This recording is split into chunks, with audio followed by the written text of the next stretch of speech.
কন্যা ৰাশি বা কন্যা লগ্নৰ জাতক জাতিকাসকল, যদি আপুনি আপোনাৰ চিন্তাধাৰা সলনি কৰিব পাৰে, তেন্তে আপুনি আপোনাৰ জীৱনো সলনি কৰিব পাৰে।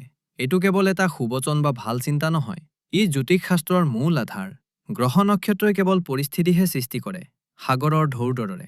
কিন্তু সেই ঢৌবোৰৰ মাজেৰে আপোনাৰ জীৱনৰূপী নাওখন কেনেকৈ বালে আগুৱাই নিব, সেয়া আপোনাৰ চিন্তা আৰু আপোনাৰ বিবেক নিৰ্ধাৰণ কৰে।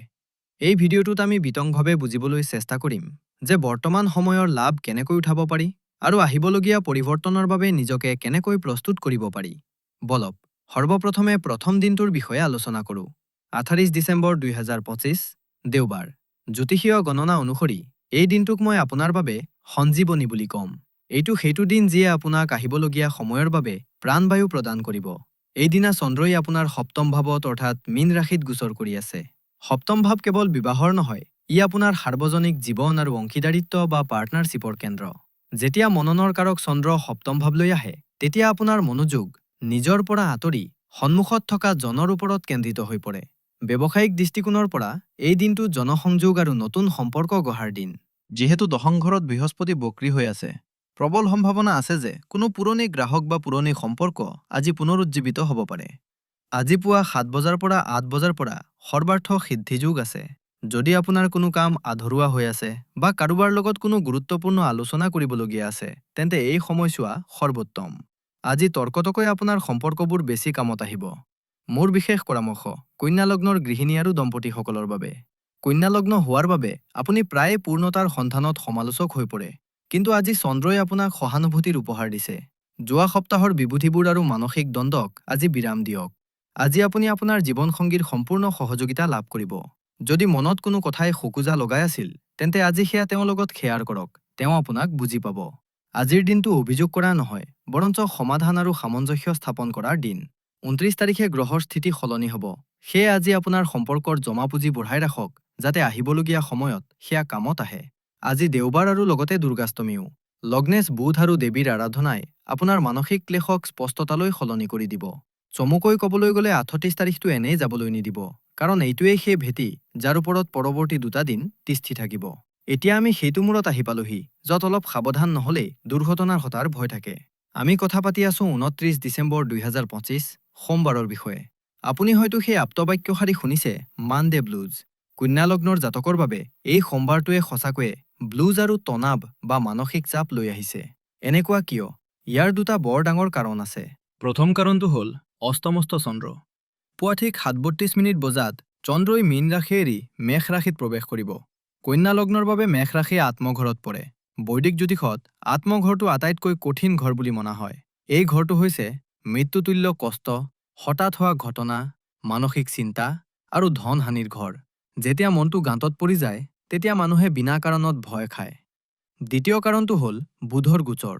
কেৱল চন্দ্ৰই নহয়, আজি আপোনাৰ লগ্নেশ অৰ্থাৎ আপোনাৰ লগ্নৰ স্বামী বুধেও ৰাশি সলনি কৰি আছে। তেওঁ বৃশ্চিকৰ পৰা ওলাই ধনু অৰ্থাৎ আপোনাৰ স্বাৰ্থ ঘৰলৈ গৈ আছে। এতিয়া আপুনি ভাবিব পাৰে, চতুৰ্থ ঘৰটোতো সুখৰ ঘৰ, এইটো জানো ভাল কথা নহয়? ৰ'ব, চতুৰ্থ ঘৰত ইতিমধ্যে সূৰ্য, মংগল আৰু শুক্ৰ বহি আছে। তাত অগ্নি বা জুই আছে। যেতিয়া বুধ তালৈ যাব, তেতিয়া 4টা গ্ৰহৰ যুতি হ'ব। ইয়াৰ অৰ্থ হ'ল ঘৰৰ ভিতৰত আৰু মনৰ ভিতৰত দুই ঠাইতে হুলস্থুল। ইয়াত মোৰ গৃহিণী ভগ্নীসকলে আটাইতকৈ বেছি সাৱধান হোৱাৰ প্ৰয়োজন আছে। গৃহিণীসকলৰ বাবে এই দিনটো প্ৰত্যাহ্বানজনক হ'ব পাৰে, কাৰণ চতুৰ্থ ঘৰটো আপোনাৰ ঘৰ আৰু তাত মংগল আৰু সূৰ্যৰ দৰে গৰম গ্ৰহ বহি আছে। আজি ঘৰত সৰু সৰু কথাতে মহাভাৰতৰ সৃষ্টি হ'ব পাৰে। হ'ব পাৰে ল'ৰা-ছোৱালীয়ে পঢ়া শুনা কৰা নাই, যাৰ বাবে আপোনাৰ খং উঠিব পাৰে, বা শাহু বোৱাৰীৰ মাজত কোনো পুৰণি কথা ওলাই পৰিব পাৰে। চন্দ্ৰ অষ্টম ঘৰত আছে, সেয়ে আপোনাৰ মনত সোনকালে আঘাত লাগিব। আপোনাৰ এনে লাগিব যে মই সকলোৰে বাবে ইমান কৰোঁ, কিন্তু কোনেও মোৰ কদৰ নকৰে। এই চিন্তাবোৰে আজি আপোনাক অশান্তি দিব। আৰু এটা জৰুৰী কথা টুকি লওক যে মংগল চতুৰ্থ ঘৰত আছে। আজি পাকঘৰত জুই আৰু কটাৰীৰ পৰা সাৱধান থাকক। জুইয়ে পোৰা বা কটাৰীয়ে কটাৰ ভয় আছে। খৰখেদাকৈ খানা নাৰান্ধিব। আজি আপোনাৰ মাইগ্ৰেইন বা ভৰিৰ বিষৰ সমস্যাও হ'ব পাৰে। কামৰ বোজা হঠাৎ বাঢ়িব পাৰে। 29 তাৰিখৰ পুৱা 7:32 পিছত যেতিয়াই আপুনি অফিচৰ বাবে ওলাব, আপুনি এক আচহুৱা ধৰণৰ অস্থিৰতা অনুভৱ কৰিব। নক্ষত্ৰ সলনি হৈ আছে, ৰেৱতীৰ পৰা অশ্বিনীলৈ। এইটো গণ্ডমূলৰ সময়। আপোনাৰ মগজুৱে অভাৰথিংকিং বা অত্যাধিক চিন্তা কৰিব। মই তলাটো মাৰিলো নে? মই সেই মেইলটো পঠালো নে? বছে মোৰ ফালে কিয় ঘপকৈ চাইছিল? এনেকুৱা ভিত্তিহীন চিন্তাই আপোনাক আৱৰি ধৰিব। এয়া চন্দ্ৰৰ অষ্টম ঘৰৰ প্ৰভাৱ। এই দিনটোত আপোনাৰ এনে লাগিব পাৰে যে গোটেই পৃথিৱীখন আপোনাৰ বিৰুদ্ধে। কেৰিয়াৰৰ বাবে আজি ৰেড এলাৰ্ট। কাৰণ চন্দ্ৰ অষ্টম ঘৰত আছে, অফিচত ৰাজনীতি আপোনাৰ বিৰুদ্ধে হ'ব পাৰে। কোনো লুকাই থকা কথা বা গোপন কথা পোহৰলৈ আহিব পাৰে। বিশেষকৈ পুৱা ৮ ঘণ্টা ৩০ মিনিটৰ পৰা ৯ ঘণ্টা ৫০ মিনিটৰ পৰা ৰাহুকাল থাকিব। এই ১.৫ ঘণ্টাত নিজৰ বছৰ লগত দৰমহা বঢ়োৱাৰ কথা একেবাৰেই নাপাব। কোনো ইস্তফা বা ৰিজাইন দিয়াৰ মেইল নিদিব। যদি কোনো নতুন প্ৰজেক্ট পাইছে, তেন্তে তাক নম্ৰতাৰে কাইলৈৰ বাবে পিছুৱাই দিয়ক। আজি আপোনাৰ সিদ্ধান্ত ধূলি কুঁৱলী হৈ থাকিব। আপুনি ভুল সিদ্ধান্ত ল'ব পাৰে। বন্ধুসকল, অষ্টম ঘৰ লোকচানৰো হয়। আজি কাৰোবাৰ কথাত ভুলকৈ টকা বিনিয়োগ নকৰিব। আজি আপোনাক কোনো আঁচনি বৰ আকৰ্ষণীয় লাগিব পাৰে, টকা ডাবল কৰা আঁচনি। কিন্তু মনত ৰাখিব, এয়া এখন জাল। আপোনাৰ চতুৰ্থ ঘৰত ৪টা গ্ৰহ বহি আছে, য'ত মংগল আৰু সূৰ্যও আছে। ইয়াৰ অৰ্থ হ'ল ঘৰ বা গাড়ীত হঠাৎ খৰচ হ'ব পাৰে। গাড়ী বেয়া হ'ব পাৰে। ঘৰত পানীৰ নল বা বিজুলীৰ ডাঙৰ বিজুতি হ'ব পাৰে। জেপ খালী হোৱাৰ পুৰাপুৰি যোগ আছে। স্বাস্থ্যৰ ক্ষেত্ৰত অষ্টম ঘৰ আৰু ষষ্ঠ ঘৰৰ কানেকশ্যনে পেট আৰু পাচনতন্ত্ৰক প্ৰভাৱিত কৰে। বুধ গোচৰত আছে।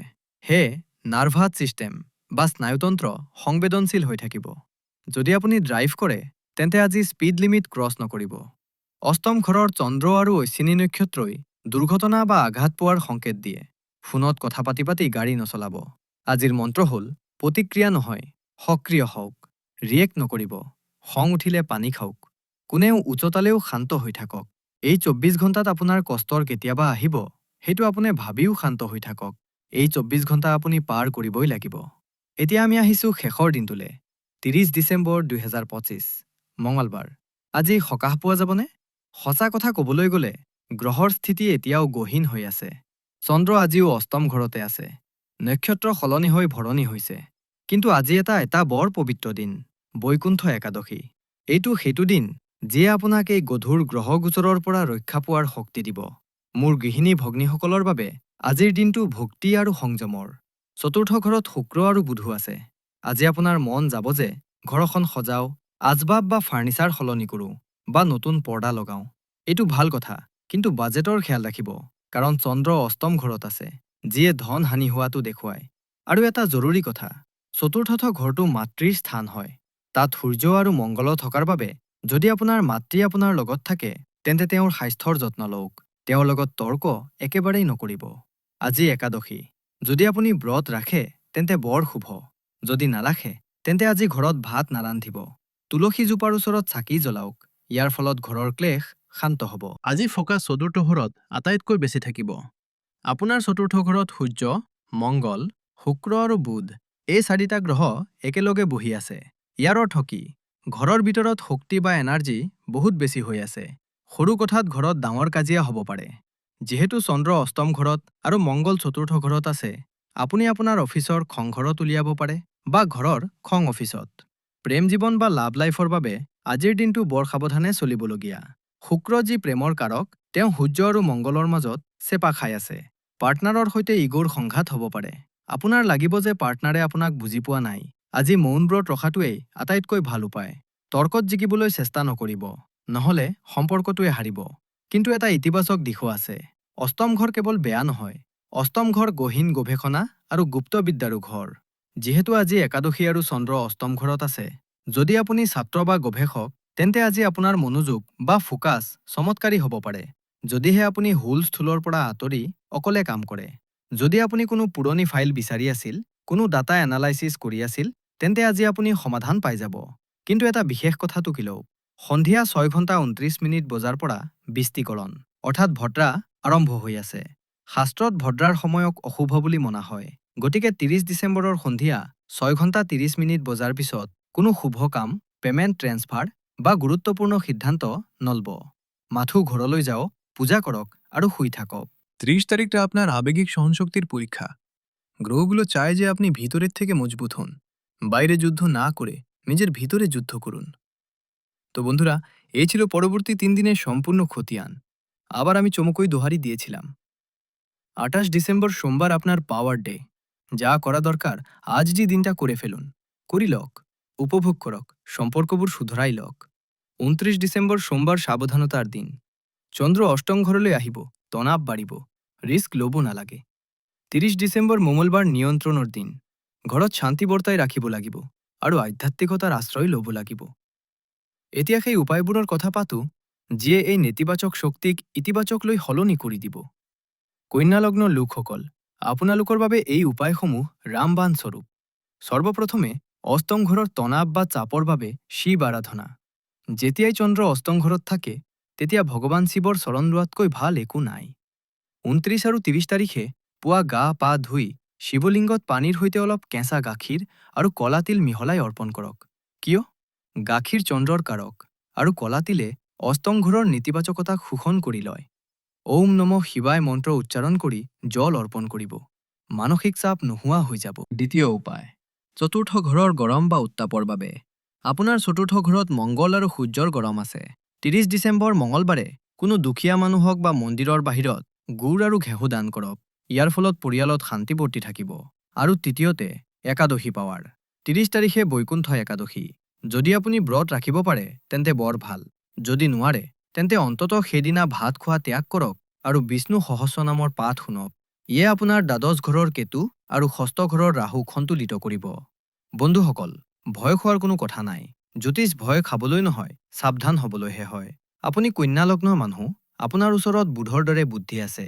নিজৰ বুদ্ধিমত্তাৰ ব্যৱহাৰ কৰক। 29 আৰু 30 তাৰিখে শান্ত হৈ থাকক আৰু দেখিব কেনেকৈ এই সময়খিনিও পাৰ হৈ যাব। মই আশা কৰিছোঁ যে এই বিতং বিশ্লেষণ আপোনাৰ পছন্দ হৈছে। মই চেষ্টা কৰিছোঁ যাতে মই আপোনাক লগ পাম পৰৱৰ্তী ভিডিঅ'ত এক নতুন গণনাৰ সৈতে। তেতিয়ালৈকে হাঁহি থাকক, ইতিবাচক হৈ থাকক। হৰ হৰ মহাদেৱ।